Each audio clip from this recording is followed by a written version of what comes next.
Hello, everybody. Well, today is a special day on M&A Profits Lessons from the Trenches. Today we have I am Ben Baker. Well, I'm not Ben Baker, he's Ben Baker, and he is going to be telling us a bit about how to rebrand and what he does, who he is, and he has extensive experience in the M&A field, but it's the rebranding that is so important to us all. If we mess this up, nobody knows who we are, nobody knows all the work we've put into it and what we're going to achieve for them in the future. So, Ben, you are in an ideal position right now because Right. you yourself are actually rebranding. I am. I literally just rebranded. After 17 years of being your brand marketing, I am Ben Baker. So I've literally just gone through the entire process. And I'd love to talk with you about it. You ask questions, I'll answer the best I can. So this is going to be a lot of fun. Well, I am Ben Baker. You've always been Ben Baker. So, how, okay, we should start at the beginning. Why are you rebranding? Well, there's reasons why you rebrand. The reason you Yeah. brand is because your brand has changed. Your direction has changed, your product offering has changed, your focus has changed, your clients changed, or something's gone wrong. You know, if you're trying to get rid of an old brand, an old stench, an old smell, and those are really the two reasons why you rebrand. I never suggest anybody rebrand just because. And let's go one step backwards. Let's talk about what branding is. Branding Yeah. is not a logo. Logo is just part of it. Logo is an avatar. You can change your logo. If I'm your brand marketing and I want to create a new logo for your brand marketing, that's one thing. Rebranding is when you go from one company name, one set of ideas and ideals, one philosophy, one offering, one differentiation to another. And the reason that we did it is because I've spent the last 17 years working with my clients and, across countries, continents, industries, and product sizes, mostly on communication and communication issues. And I've decided that after 17 years, I'm ready to go back in-house. I want to lead, coach, and mentor a team. And I want to be working for a mid to large size B2B organization that is creating serious global impact. And so I rebranded because I've literally taken the boat, set it afloat, put the logs on it, threw a little gasoline on it, and shot the arrows. It is the philosophy of you can't look forward if you're constantly looking backwards. So you've rebranded yourself, which is I am Ben Baker, which is a novel. So you've rebranded yourself so that you yourself can be taken over. Is that pretty Exactly. much it? You're trying. You're the actual asset, and now you're looking to be merger and acquisition. Exactly. I'm putting myself in a position for a great merger and acquisition. And and Okay. that's the key thing with mergers and acquisitions that I found working in that industry for years is that companies do not put their best foot and face forward when they are going through an M&A. And therefore, instead of getting 3, 4, 5, 10x for whatever they think they're worth, they're sitting at either 1x or a portion of x of what they think they are because they don't have a story that differentiates them, that shows their value, that makes them valuable to other people. And for other people to actually sit there going, wait a second, I want this because there's something already here that I can parlay into something bigger. Okay. So let's stick with that story then. That Sure. story that's valuable. What would be yours? You've rebranded. You've Yes. made yourself available there. By the way, Yes. just a little side note: we don't do 10x on this show. We do 11x. Perfect. We think It- of It's the it's like it's old, like the amp going to 11 instead of 10. I like that. yeah, yeah, yeah. And think I of the like old that the Get amp goes to Smart. 11. I'm Are you all a Get with you. Smart fan? Yes, And you would get, we don't 10x here, we 11x. exactly. Siegfried from Get Smart. Okay, so tell us Exactly. about this vision. Tell us about the vision of you and the story of you that you've now packaged up, Yeah. ready for that acquisition, ready to be acquired. Because this is what businesses that are looking to be acquired, to go on the market and to be acquired, need to be doing. So we're just going to talk about you here. What have you done to get that story right, get that vision right, ready to make yourself appetizing for the world? Yeah. A lot of it's in my book that I wrote, my first book that I wrote in 2018, which is called Powerful Personal Brands, a Hands-on Good Guide to Understanding Yours. I've Of course, been there's lucky of enough to course write two multiple books, but books, right? yeah, I've Multiple written a couple books. of books. Yeah. But when you're creating a brand and you're creating a new brand, the first thought in your mind is leave no person behind. You don't want to put yourself in a position where all of a sudden people say, wait a second, where did they go? It's a matter of constantly thinking through the branding process. If we want to have people follow us, if we want to make sure that people not only understand the new brand, but value the new brand, that embrace the new brand and are compelled to engage with the new brand, we want to make sure that we don't lose them along the way. So there's a lot of things that go with it. When I was creating a new brand, the first thing I had to say is, okay, this is where I've been, this is where I am, this is where I'm going. So Great. I noticed that you Yeah. mentioned your old brand three Yes. times in this discussion already, which surprised me. I would have thought that you would have just, I'm here, I'm all new, take me. But no, you've actually mentioned your old brand. So is that what you mean by taking people with you? That's taking people with you. I mean, the thing is that you may not want to take people with you, but the majority of brands do. The majority of brands, as they morph, as they change, there will be a percentage of their stakeholders, of their clients, of their passionate tribe that they're going to want to take with them. Yes, you've morphed. Yes, you've changed, but more than likely, you haven't completely abandoned everything that you've done. Like Mm. I'm still Ben Baker, who's got 25 years of consulting experience in B2B communications, helping companies engage their audiences and enabling them to tell compelling stories that differentiate them in the marketplace. That's been me for 25 years.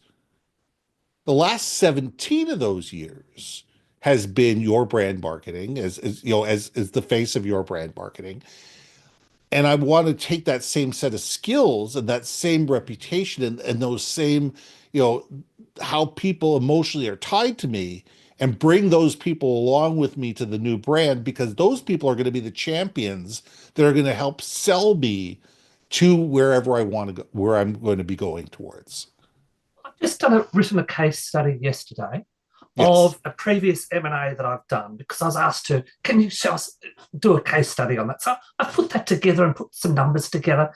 And in that one, I was able to keep 91% of our vendors Nice. after the following year after that M&A. Now, that's a pretty good number, I thought, It's keeping a phenomenal 91%. number. So I was pretty pleased by that. But that number is going to drop off Of course as it the is. as the brand changes, as that industry changes. It's going to drop off. So you, and we're talking about you again because you're just ideal. You're in the industry, and now you're being acquired. Yes. You're you're going to be acquired. You're I'm being setting acquired. yourself I'm actively looking to be acquired. Yes. you're setting yourself up to be acquired and be upscaled. So how much of those, what percentage of those current clients would you expect to carry with you? You know what? In terms of revenue generating clients, very few. Let's be honest, because I'm going to go from being working across multiple, industries, multiple clients, but what those people are, instead of them being revenue generating for me, in terms of dollars and cents, what they become is they become champions of my brand to their network to say, wait a second here, you need to have Ben working for you. We've worked with Ben for years. We know Ben. We trust Ben. We've relied on Ben. We've got stories about Ben. Let me tell his story to you. And this is where he is. This is where he's going. Here's the new website. And this is why you do it. So on a personal level, that's where the reason why it's leave no person behind, because those persons will become champions that will eventually help me find the right home. They're the goodwill, basically, that you carry with They you. are the goodwill. Here's a perfect example. 17 years ago, I had a partner. We had 30 staff. I was a junior partner within a company, and my partner kept making all sorts of noises about selling me the company, but he wouldn't show my accountant the dollars and cents. He wouldn't open up the books. And after about 9 months of doing this, I said, you know what? He obviously either doesn't want to sell the company or he doesn't want to sell it to me. That's fine. So I branded Your Brand Marketing. I set it up as a company and I sent out an email to all of my clients that said, brand new name, same great service. Let's talk. 90% of those clients came with me. Now, 17 years later, the ones that were my best clients 17 years ago are certainly not my best clients today. Some of them are still clients, some of them they're there, but for the first 7 or 8 years, they kept me alive and kept my stomach full and kept the doors open. Well, as I was bringing myself to and building the new brand and building the new trust and building so what it allowed is for that transition to be able to do that. And every company is going to do that. You're going to lose clients through a transition. Some people don't want to go with you. Some of your staff are going to want to go out on their own. They're not going to come with the new brand. They're going to take people with them. There's lots of things that can happen. But the more you can tell that exciting story of the transition, the more chance you have of bringing the core cadre of clients with you and enable you to at least have a core established, you know, dollars and cents that will keep you alive as you're building the new brand and as you're So moving forward. you said before you sent out a message, and it really only had 2 points in it. It had a notification and it had a call to action. Exactly. That was all. It was nice and simple. Yep. Very few words indeed, but it got the message across and obviously had a positive result. Now, that positive result obviously came as a result of your, and as I think I used the word before, goodwill. You'd carried that goodwill, that reputation, that credibility with you. Therefore, that message was received with all of that attached, though it wasn't necessarily had to be worded. That's exactly it. Okay. So, how, as an acquisition right now, or an acquisition target right now, how are you going to message that for You know what? I'm the doing it world? across mediums. I'm doing it across a variety of mediums. My main social media medium is LinkedIn. On Yep. December 26th, I started the campaign. And it started off with a picture, eight different pictures of me within a larger image in just eight different poses that said, it says, you've seen many faces of Ben Baker. Get ready for a new one, January 2nd, 2025. For the last 5 or 6 days, I've been putting up a quote every single day on change. On January 2nd, I start creating campaigns based on here's Ben, here's who I am, and there's one that's going to go out on January 2nd, and there's one that's going to go out on January 8th. And they're going to have the announcement.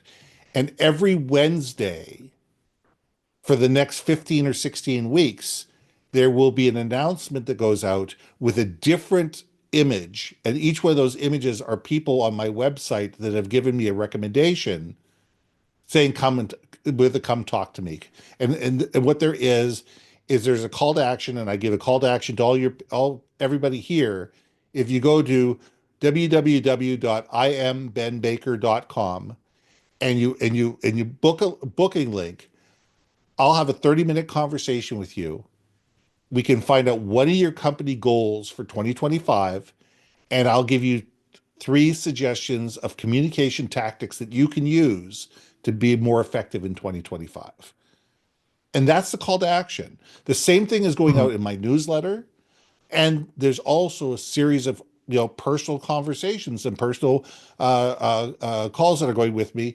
And my email is changing. I've also taken the email and the URL for yourbrandmarketing.com, and I forwarded them to my email and to my website. So therefore, if anybody's looking for me for the next 2 or 3 years, if they type in the old URL because that's what they have, they'll get the new website. So with every acquisition, there is always integration, isn't there? There is And always you've got to integration. There is. consider that. But what I noticed there is you laid out a plan. Mhm. So when you're doing communications like this, and when you acquire a business, there's some sort of a communications plan, a strategy that needs to be laid out overall. Absolutely. Let me tell you about when people don't have a communications plan. There's a company that I worked with pre-COVID, and they came to me too late, and they said, "Well, what can we do?"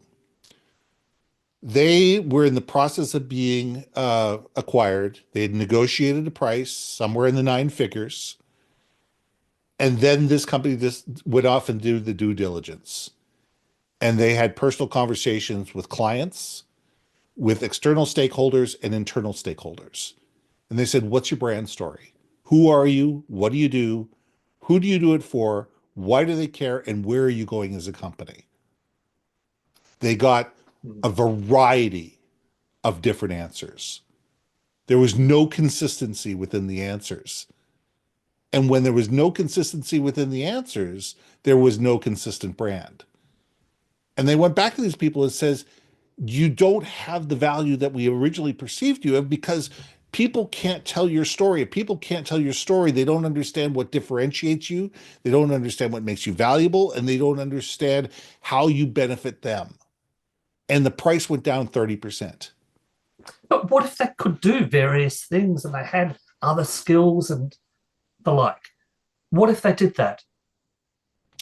Is it They still being lost because it they was don't have a lost clear comms? because the perceived value of the buying company didn't think that the value was what their original perceived value was. Hmm. The nuts and bolts were there. The financials were the financials. The equipment was the equipment. The contracts were the contracts.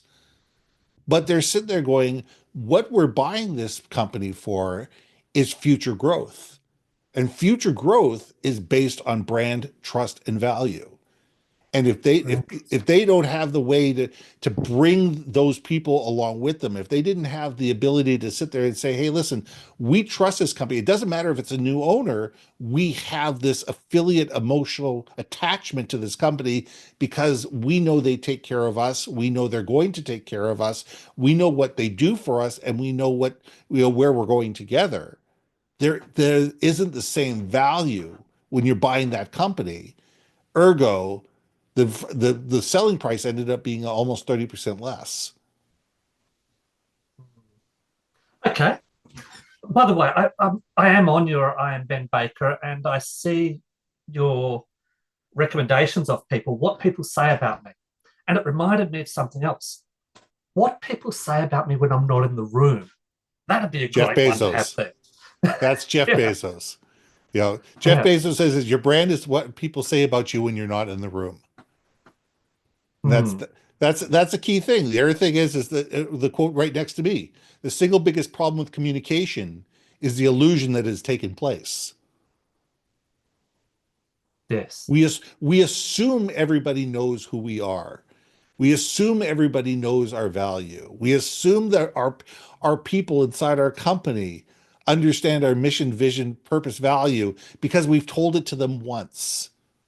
All of that is a fallacy. It's an ongoing communication, ongoing conversation, and it's continually changing based on the world dynamics.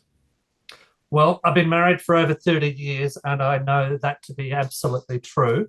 I've got a 27-year-old son who, though I've been saying the same thing over his entire life, the message is only received at certain points and it's received differently over that same period as well, because the recipient of the communications is only ready to receive a certain part of the message at a certain time when they're prepared for that. Well, how I explain to people is the signboard at the side of the highway. You'll drive past it 100 times, 500 times, 1,000 times, and not even notice it exists. And all of a sudden, you'll slow down or you'll look right or something will get in your way. And all of a sudden, you'll start noticing it. It's, oh, and the next time you go by that sign, you'll notice a little bit more and a little bit more and a little bit more until all of a sudden you Mm, realize it's a sign for a restaurant. And if you take the next exit, it's going to be there and you could try the food at that restaurant. And all of a mm, sudden, one day you're hungry, you saw that sign and you pull off to the right. But it might take 10 times, 50 times, 100 times, 1,000 times of seeing something before you're in the right headspace to be listening in a way where you understand that, wait a second, this is now going to benefit you. and is that why you've got this communications plan happening? Exactly. And different pictures, different quotes, so that you're hitting a variety of people, but all with the same focus. Is that Right. right? Different people will look at things differently. Some people learn by auditory, some people, like a podcast, some people like the visuals, some people, like to read a memo, some people like a short essay. Different people learn differently. Different people pay attention to different things. One message told in one way rarely gets the entire breadth of the audience that you're looking at. You need to look at sitting there going, different people are going to respond to your messaging differently. And you have to be able to have different messaging that says the same thing, but using a different medium to be able to create that impetus across a variety of different people. Hmm. Okay, let's get back to you because you're just in such a unique position right now. You're an acquisition target that knows about branding. Let's get back to the value Sure. of what it, what are you doing with your business to make yourself attractive to be acquired? What are the steps from that you're able to take as a professional that knows it from the merger and acquisition side of things, and as a comms person Yeah. and the acquisition? You are just in a unique position right now to let us give us great information. Like I said, I've built, if you look at the website, there is a variety of different things there. There's my ebooks, there's different podcasts that I've been on, there's my actual two physical books, there's the articles I've written, there's my methodology, there is a variety of different information there for people to look at because different people are going to look at things differently. There is a call to action on the homepage that says, look, spend 30 minutes with me. Let's have a conversation. I am also going out to my market and say, okay, these are the companies I'm interested in. Here are the top 10 companies that I'm interested in. Mm. Who do you know that is in a position of that? For instance, there's a company that I'm looking at in Australia right now. And I went out to a half dozen people, yourself included. You didn't happen to have any contacts there, but somebody I know knows somebody that is friends with one of the owners. So he's going to make an introduction to me to be able to have a conversation with the owner. So instead of being one resume of 100 or one resume of 1,000 coming in the front door that's going to get killed by an ATS and there's no way to differentiate it, I'm going to get a personal invitation to have a personal conversation with the owner of the company and Okay. be able to put myself in a different position. So therefore I make myself more unique, more valuable, and more interesting. So that strategy would work for anyone because trying to be acquired by a business. I've got a list of over 1,000 websites which say, oh, we sell businesses, blah, blah, blah. And on their website, they've got hundreds of different businesses, all invisible. because Right. there's so many there, and there's 1,000 websites by 100 businesses. Whereas what you've done is you've just narrowed it down, and now you're just one. Exactly. Exactly. But the thing is, by dealing with you, Craig, you've got a Rolodex of human beings that you have relationships with. And saying, wait a second here, I know that this person may be interested in buying this type of company. Let me have a personal conversation with these people. Oh, they're not? Wait a second here. Who do you know that also might be looking? Oh, wait a second. Can you make that introduction for me? And that's what makes you valuable. It's our Rolodex. It's our ability to be human. It's our ability to have conversations. It's our ability to sit there and extrapolate and not be dependent on an AI bot to be able to Hmm. do work for us. It is understanding that business is a personal experience. And in the end, companies are bought and sold, relationships are made through human to human connections. Yes, I have to agree. But I want to go back to you said you put together a list of organizations that you wanted to work with. Right. Tell me about the construction of that list. What sort of selection criteria did you put in place there, and how did you go about that? I think that Give a us some lot of it, examples of the selection criteria. What yeah, are you I looking mean, for? the look at this is a lot of it had to be, first of all, they had to be business to business type companies. They need to be of a certain size. They need to have either a What size? national, I'm looking at companies probably 500 to, 500 to 1,000 is the minimum employee range. Yep. Okay. Um, they need to be either national in basis in terms of their outreach or global. They need to be doing some things on their website and within their reputation where they are making real impact in the world. And they need to be companies that are looking to grow in different ways. And a lot of that comes down to a lot of research. A lot of it comes down to sitting there going, okay, what are the companies out there that are the ones that are going to, that are adaptable, that are resilient, and that are creative? But how do you get this information? Because I'm just a pleb business owner looking Yeah. to offload my business and to get a good exit from that. How would I find that information out? I mean, there are ways to do it through AI, through AI, ChatGPT. LinkedIn is a good source of revenue. And having conversations with people that you know. Hmm. Who are the top companies that you really like working with? Who are the vendors that you really like enjoy working with? That's a really good point, really good strategy, isn't it? Because if you want to be acquired, then you want some sort of synergy. Exactly. You want someone that appreciates your goodwill, that appreciates your experience and your reputation. Yeah. So going out to your vendors is sounds like a great strategy to go for. Yeah. I mean, companies that are looking to acquire are looking to say, all right, who's making a ruckus in our industry right now? Who are the people what are the names that keep coming up? What are the I would be asking who are the vendors that are doing innovative things around here, or who are the ones that are gaining market share? What are the top 10 companies that you see that are actually interesting to you? And that's a great acquisition. That's a great place to be acquired. you know, when you're looking to be acquired, you want to sit there and say, okay, who are the companies that have problems with X, Y, and Z?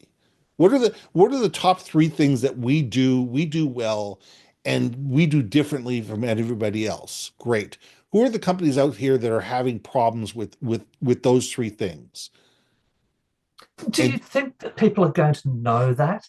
Do you think that there's going to be some sort of a fear factor there? you know Oh, what? they're bigger than me, they're better than me. But the thing is, with you want companies that are bigger than you are. You want companies that are more Mm. successful than you are. If you're looking for people to throw 9, 10 digits at you, you want to be the upstart that is the one that's solving a problem that they can't. Because quite honestly, It's cheaper for them to acquire you, and it's faster for them to acquire you and get you up and running than it is for them to build it in-house. Because the problem is with these larger organizations, the bureaucracy is so large and so cumbersome at times. It's faster for them to grow by acquisition than it is faster for them to grow by through R&D. Okay, look down, everybody. I'm going to have that printed in big letters on the bottom of this video. Truer words have never been said than that. Okay, well, we haven't got much more time here, Ben, but what what else have you got that you think you could fit in the next 3 or 4 minutes? I think the biggest piece of advice I can give people that may help me out at the same time is that communication is key. And communication is an ongoing thing. When you're going through the merger and acquisition, it's not just something that happens, during the 2 weeks of the merger and acquisition. It's the year to 2 years ahead of time, putting yourself in a position and making sure that you, your staff, your vendors, everybody is aligned, everybody's telling the same story, everybody understands the brand, and you're building the value up for the possibility of being bought. Then there's the communication that goes on during the acquisition, and then there's post-acquisition to make sure that it's a successful merger and acquisition, because it's not just dollars and cents, it's people. And when you have people that are afraid, or they think that they're being left behind, or they think that they're unvaluable, they're going to sit there and figure, oh my God, maybe I need to put my resume out there. And you're like, wait a second, I really want you. I want to keep you as part of this. But unless people know that, unless people see there is a place for them through the transition and they're going to come out of it the other side smelling better than when they came in, they're going to have their resume in hand and they're going to be out there looking. And a lot of the value, a lot of the IP that you're buying or you're trying to sell as part of the merger and acquisition is going to walk out the door. Well, Ben, this podcast is lessons from the trenches, and those words, those lessons that you've just outlined there, obviously demonstrates that you've been in the trenches and you've done this and you know what you're on about. Because having been through the process a number of times myself before, that is absolutely true. And you've got to get that right. People are nervous, people get scared, and they don't feel that there's a home for them. I was chatting with someone recently, and I said that the thing that you do that people make the mistake on is they say, oh, the former such and such site, or they call it by the old name. I said, no, you've always got to call it by the new name, and they're our new partners, our new friends, our new team members. Yeah. That way they feel part of the business and they don't feel isolated. They don't feel as though they have to go out, leave, because losing staff is big payouts. That's and that huge. Costs a lot of money.